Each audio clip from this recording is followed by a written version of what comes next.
All right, welcome everyone.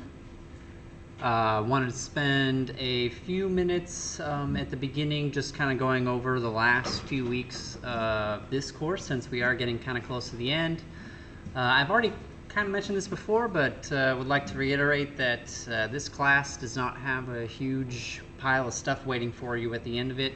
That's very much intentional. So we're definitely winding down. There's not going to be as much stuff coming at your way for this course at least. So today actually is the last set of new material that's going to be distributed and given to you for this class. So that's what we're doing right now. We have a studio over this material on Thursday, and then you'll notice that next week it's labeled as a work day, and the assignment for this week is actually not due for another 2 weeks. So 2 weeks from today is when assignment 9 is due. All intentional. We do have another studio next Thursday, but there's no prep work, so you just have to show up. Don't have to do anything ahead of time. And then, of course, we have exam 3, which is sort of the one really big thing left that's on your agenda for this course. But again, very much trying to kind of space things out, give you some breathing room. So, with that in mind, while I will certainly be available on Tuesday, I will not be here next week on Tuesday. I will be in the computer labs with the TAs next week on Tuesday. So if you have questions about the homework assignments, if you want to come turn in some homework assignments, we'll be there, we'll be available. I won't be back in this room until the 25th. That's actually the last time that we'll be meeting in this room for our exam 3 review session. So that'll be taking place on the 25th in this room, and then the exam on the final day of class. So one final thing to kind of bring to your attention. If anybody out there has some holes in the grade book, maybe there was an assignment that you didn't get submitted because it was too late, or you thought it was too late, or you ran out of late coupons, or you missed a bunch of studios or something like that, come talk to me. I'm very lenient when it comes to accepting assignments and things, so definitely, if you have any assignments laying around that you haven't submitted, come talk to me about that. Come make an appointment with me. If there's any other issues in the grade book, be sure to take a look at those and let me know in the next few weeks. I am more than happy to help you out. But after the exam is over, if you come looking to me for stuff like that, my answer is more likely to be no. So just be aware that, the end of the semester is coming. Would much rather deal with those any issues sooner rather than later. Please make an appointment using that link on Canvas to come chat with me if you need to. Any questions at all about the schedule for the last few weeks or what's being expected of you the last few weeks for this class before we hop into the material today? Fantastic. All right. Well, if you think anything, be sure to let me know. The material today is rather light, so not a whole lot of new stuff coming at you. Again, just kind of trying to wrap things up for the semester. So the one topic on our agenda for today that I'd like to speak to you about is maps. So last week we spoke about abstract data types, and we introduced 2 types of abstract data types, lists and sets. Since then, you've been asked to use lists on the studio and sets on the studio as well, and definitely lists on this past homework assignment, so you've gotten some practice using those abstract data types. Certainly not the only ones that exist, though. So you'll be introduced to more data types as you get exposure to more and more computer science. And the one that I'm introducing to you today is actually probably one of the most common, one of the most popular, one of the most widely used data structures that you're going to find, called a map. So I'd like to contrast that with the lists and the sets that we've been using. So for lists, we talked about how it was important that they kept things in order. So order matters for lists, doesn't matter for sets. So as we go through with maps today, I want to think about that. Does order matter for maps or not? That's something I want to think about. And then the other property we talked about was duplicates. So lists allow duplicate values, sets did not. well, what about maps? Let's think about what maps rely on, or what maps do when they come across duplicates as well. I'd like to take a look too at the interface for a map. So the link that I refer you to here takes you to the Map API. This is a great page to have up if you're ever curious about how to use a map. And really, that's my main goal for this class, for today, and for the homework assignment that's coming up, is for you to just kind of get familiar with how to use a map. Like we talked about last week, it's important to understand that map itself is a very general concept. So when using this general concept, we actually have to tell it what kind of map we wish to use. So I'll talk about that a little bit later on when we see some code. This is probably the most important statement on this entire page. A map is an object that maps keys to values. So the biggest difference that we see between maps and the lists and the sets that we've seen prior to now is that inside of the curly braces, I'm sorry, not curly braces, the angle brackets, we see two types, not just one. So I see K, comma, V. And we actually see that reflected if you come down here and take a look at some of the methods that are provided. When I say get, when I try to retrieve something from my map, I'm expected to provide a key. And then down here, when I put something into the map using the put method down here, I'm expected to provide two things, a key and a value. So that's really, I think, one of the main distinguishing qualities about a map is that we actually have two things that we're keeping track of, keys and values. And actually all keys and values are associated, so we call them typically key-value pairs. So I'm never going to have a key that's not associated with a value and vice versa. I'm never going to have a value that's not associated with a key. They always come in pairs. So let's take a look at what that might look like in code. I'm going to start with the very first example that's already got some code in here for you to take a look at. Here you can see we're using a map to establish a phone book. So the idea here is that, I know phone books are kind of a relic of the past, the physical books anyway, but you still have it on your phone where you type in somebody's name and it tells you what their phone number is, right? That's kind of the idea. Plug in somebody's name, you tell me what their phone number is so that I can call them. So you can see that in this scenario, when I declare my map, I have to provide two types. The first one is the type for the key. In this situation, I'm using the person's name to look up their phone number. So the name is being designated as the key. We're going to use a string for that. And then since this is the value that's associated is a phone number, I've chosen to use integer here. You could make an argument, and I actually think you could make a very good argument to use a string here for the phone number as well. But I've chosen to use integer here just to show you that you can use whatever types you want. If I wanted to use students here and courses from assignment 7, I could. If I wanted to use entities from assignment 8, in my maps here, I could, right? All of that stuff is any type, any valid type, any valid class can go inside these brackets. Here's just a variable name, and then we are calling the constructor again. And you can see the implementation that I've chosen to use here is a hash map. It's a very common implementation type.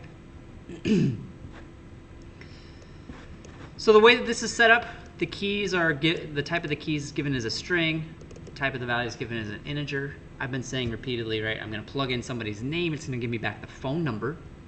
So there's sort of a directionality associated with this. The key is pointing to a particular value is a lot of times how we'll think about this. And you can consider that, okay, if I wanted to do the reverse, sometimes we want to do the reverse as well. I get a weird number calling me on my phone. I want to say, all right, who is that? Who is that just called me just now? If I want to take their number and plug it in and have it spit a name back out, right? We could write a map to do that for us as well. I would just flip these two types. In the map that I just described, I'm now describing plugging in a phone number and then retrieving a name. So in that case, the phone number is the key and the name is the value. So the directionality does matter. What we declare to be the key matters, and what we declare to be the value matters. If we reverse the keys and the values, that has an effect on our map. It's not the same kind of map. All right, So let's run through this code now and go through it line by line and kind of examine the output that gets shown here. We're creating this brand new map, and the first thing that we do is we print it out. And you can see that this is what's given to us when we print out our map. Curly braces are often used to represent maps. So when you see curly braces printed out, notice I haven't used any curly braces for my maps up here, just the angle brackets and the parentheses like we've done for other things. But when you see it printed out, you'll often see it represented with curly braces. And there's nothing in it. It's a newly created map. It's empty. You can see we've got a line here to call the size method. So that's the same way that we would retrieve the size of a list or the size of a set, for example. The size is 0 because, again, it's empty. And then this is the first line that I think is particularly interesting. So I'm trying to say, all right, go to this phone book and tell me what phone number you have for Ghostbusters, right? I want to call the Ghostbusters. Tell me what phone number you've got on file for them. And remember, this is an empty map. I haven't made any key value associations yet at all. So I'm asking the map to do something knowing full well that there's nothing, right? There's no phone number at all associated. And so the map says null, right? This is actually a very important piece of information to keep in mind when working with maps. If I ever try to retrieve something from the map, if I ever try to get something from the map that is not in there, the map is going to tell me null in response. We've seen null popping up more and more lately. That's because we've been working with objects more and more lately. You've almost certainly seen null show up on assignment 8, perhaps even assignment 7, maybe even run into the dreaded null pointer exception. That's a very common error that students start seeing around this time when dealing with objects and having these null values show up in places where they're unwanted or unexpected. It's your job as a programmer to be aware that the map could give you back this null value. And if you're ever in a situation where you suspect that that might happen, you may be asking for something that is not in the map, then it's your responsibility then as a programmer to check and see, did the map give me back null? If so, then I know it's not in there and I'm going to do this thing. Or if it didn't give me back null, it found an entry, found an answer, a value, then I'll do this thing, right? That's your job as a programmer, to be aware of that fact and accommodate for it. That's kind of an unusual situation though, so well, it's not unusual, but less common. So let's put some stuff in the map and then try to, see what happens. So here is another very common way that we interact with a map. This is the line that associates a key with a value.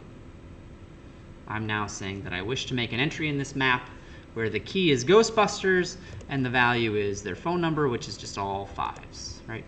I'm telling the map that this is now the phone number that I wish to have associated with Ghostbusters. And then we do kind of the same thing. We're going to print out the map and the size and try and get the Ghostbusters number back out. So let's scroll down a little bit on our output and take a look and see what that looks like. We can now see when we print out the map that there's an entry, right? It's telling us there's the key value pair that we just put into that map, right? It's telling us the size is 1. And when I run this line of code here to get the value that's associated with Ghostbusters, you can see that it's giving us back the all 5s number that we have associated with it. So those are the two main operations that you're most commonly going to use to interact with the map. Put to make those associations between keys and values, and then get to retrieve a value for a given key. So let's extend this out, take a look at some other situations, some other things that we care about when it comes to working with maps. I'm going to insert some more numbers. So here we put in another number. And then here's an interesting line, kind of getting back to one of the questions that we wish to answer, which is how do maps deal with duplicates? We kind of have to think about this question in a couple of different ways, right? Because we have keys and values. So in this particular situation, I'm trying to insert the same value into the map. That it's already in there, right? That value is already in there for Ghostbusters. I'm just now trying to associate it with a different key. I'm trying to say that this person also has this phone number.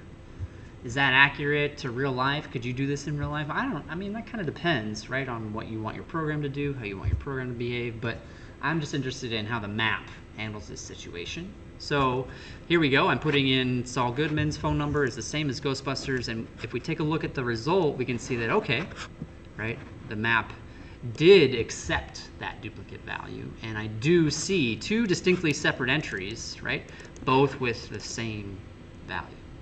So duplicate values within a map, that's okay. We can do that. No issues there. The size here is 3, and if you try to retrieve the Ghostbusters number, it'll tell you it's all 5s, and if you try to retrieve Saul Goodman's number, it'll tell you it's all 5s too. That's okay. The map's not going to complain about that. All right. All right, well, let's try this example.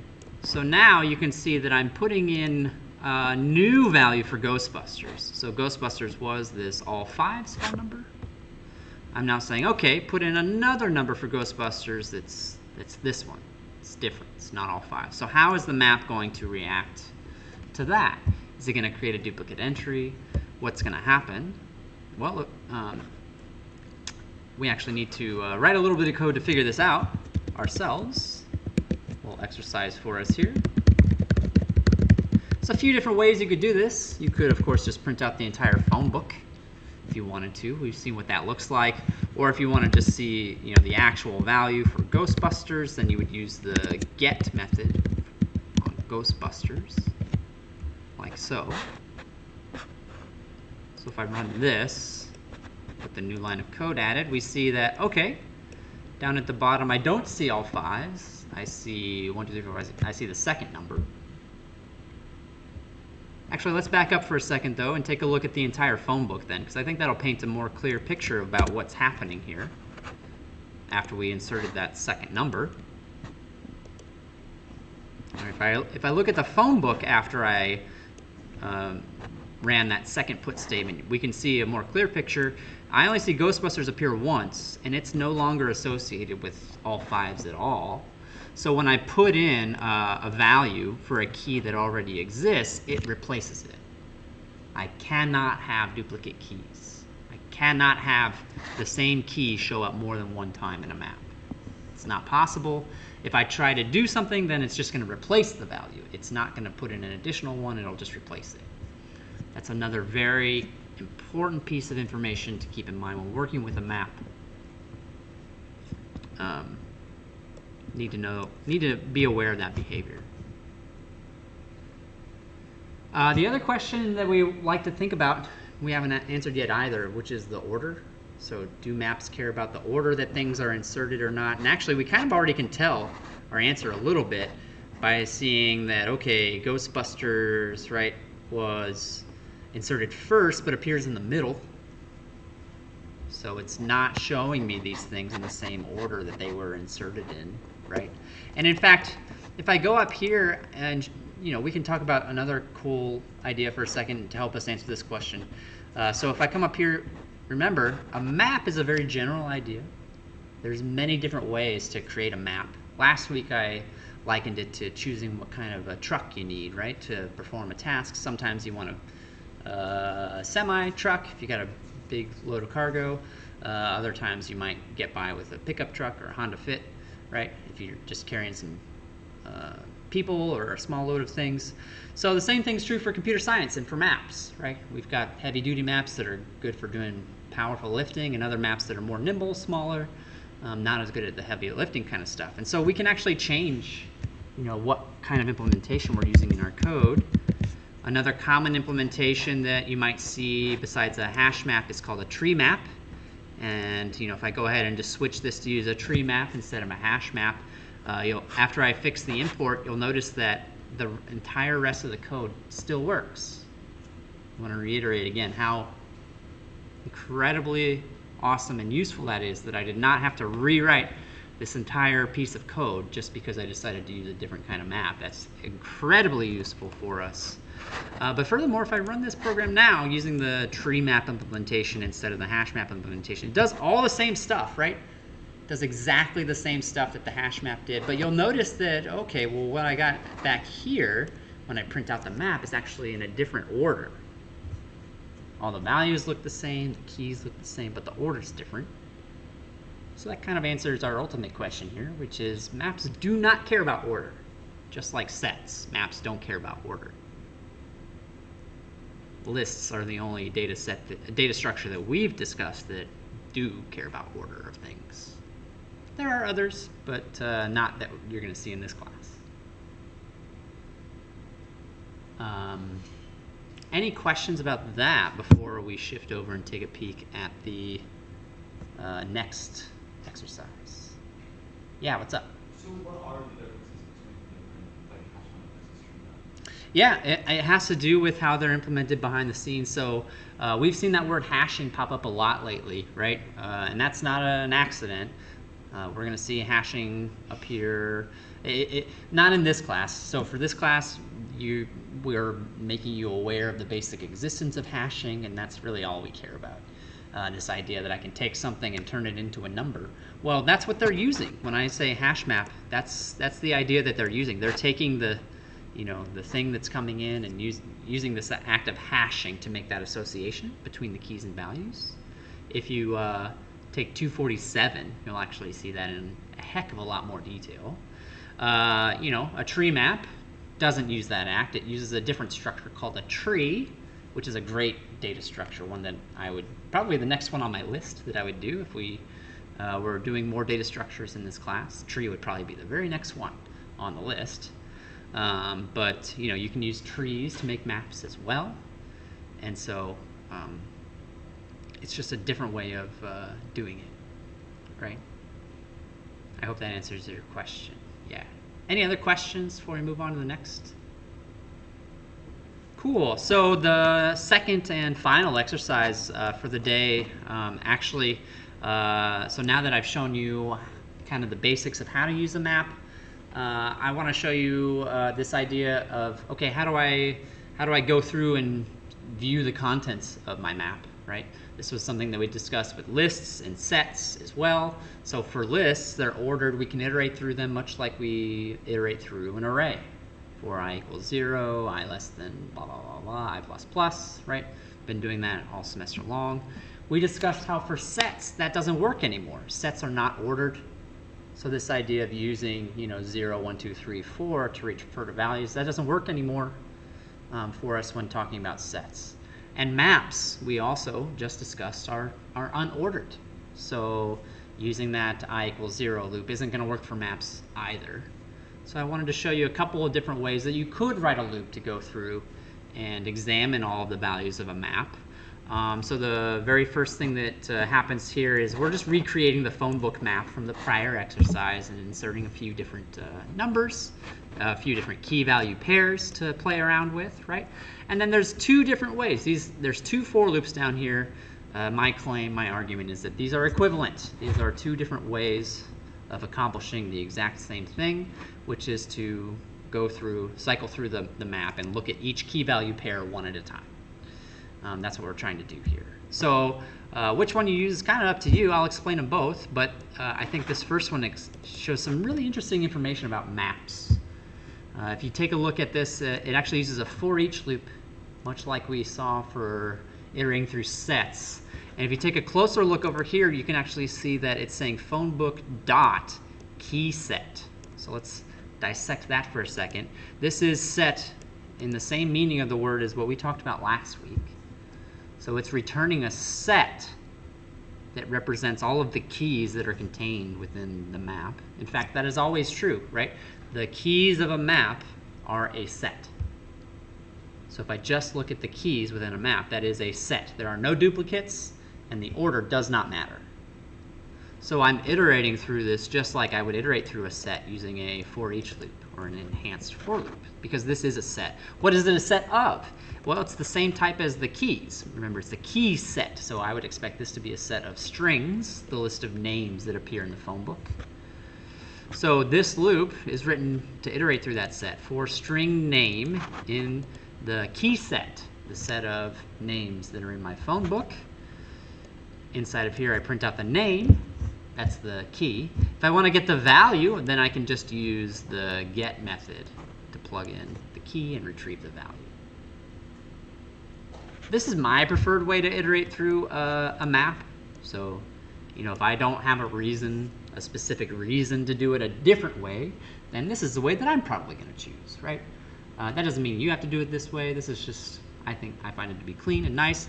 Other people prefer to do it this way. This is a more sort of object-oriented approach to this, treating the entire key value pair as a single entry. So that's what entry is representing here.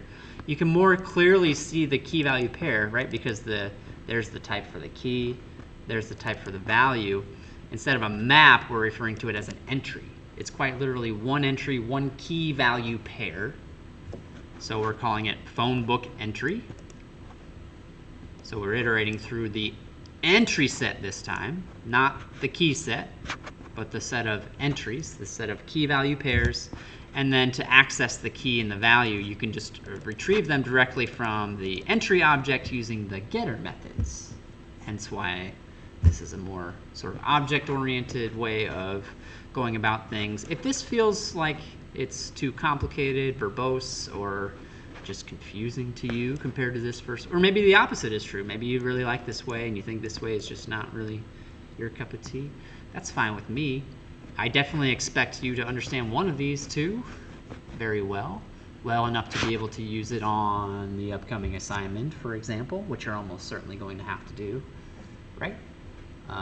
But coding always provides you multiple options, so don't feel like you are restricted if you find another way, a third way that's different from either of these two. Cool, awesome, I'm happy for you. That's great. But yeah, I do think this is a great example showing how, actually we can treat the keys of a map as a set. And since we know how to work with sets, we now know how to work with the keys of a map. And now that we know how to work with maps, we can, do all kinds of things with these structures. That's it. That's all I have for you for today. I did not want to shove a bunch more stuff at you. There's one more studio, one more assignment based off of this information, and then the exam coming up. And that's about it. A few other little things here and there for you to worry about. But I'm going to go ahead and call it a day. I'll stick around if any of you have any questions about the upcoming homework assignments or any of this material or anything at all. Be happy to stick around and chat with you after class. Otherwise, I hope you get outside and enjoy some of this nice weather, and I'll see you in studio on Thursday. Thanks, everyone.